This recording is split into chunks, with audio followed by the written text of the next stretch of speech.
I'm Seth, and this is Measure Less. Today, we're making pad see ew.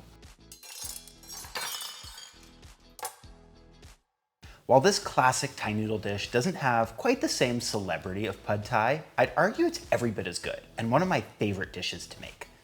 Like so many wok-tossed dishes, the key to nailing this one is dialing in an awesome sauce and cooking with enough heat to achieve good caramelization, which usually means cooking in batches. For the sauce, we have dark soy sauce, light soy, oyster sauce, white vinegar, and palm sugar. Now, you may be thinking to yourself, I'm not sure what dark soy sauce is and I don't have it, so I'm gonna skip it and it'll be fine. Not fine. This is an incredibly common mistake and one I made for years. Now, dark soy has been fermented longer than light, so it has a much sweeter and deeper flavor, as well as an amazing color. Most Western grocery stores aren't gonna carry it, so you'll need to order it online or visit an Asian grocery. While you're there, pick up some palm sugar, which has a really distinct caramel flavor, perfect for Southeast Asian cooking. For the rest of the dish, we have fresh wide rice noodles, Chinese broccoli, boneless skinless chicken thigh, eggs, garlic, peanuts, and veggie oil to cook with. As for the noodles, you can use dry ones if you can't find the fresh ones.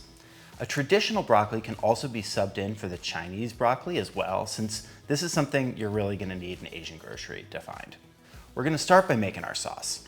In a small pot, heat up a few tablespoons of water and drop in your palm sugar cake. Let this simmer away while breaking up the sugar until totally dissolved. Then add in light soy sauce, dark soy, oyster sauce, and vinegar. Remove this from heat. Now prep the rest of your ingredients by removing broccoli leaves from stems and chopping both up. Cutting your chicken into bite-sized pieces, dicing your garlic, and crushing up your peanuts.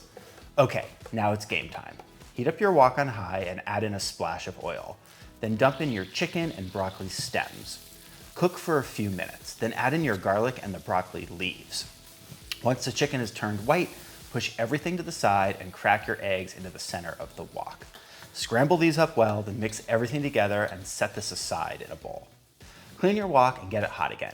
Then add in noodles directly followed by a few tablespoons of sauce. Start tossing these around. I like to use kind of a shoveling technique rather than stirring to avoid breaking my noodles as much as possible. This is the caramelization stage, so you should aim to keep adding little bits of sauce in small increments, ensuring things don't get too soupy, but that also the noodles don't stick to the wok. Once you've added all your sauce, reincorporate your chicken and veggies and remove from heat. Garnish with peanuts and serve immediately. Like this video, follow me on Instagram and YouTube.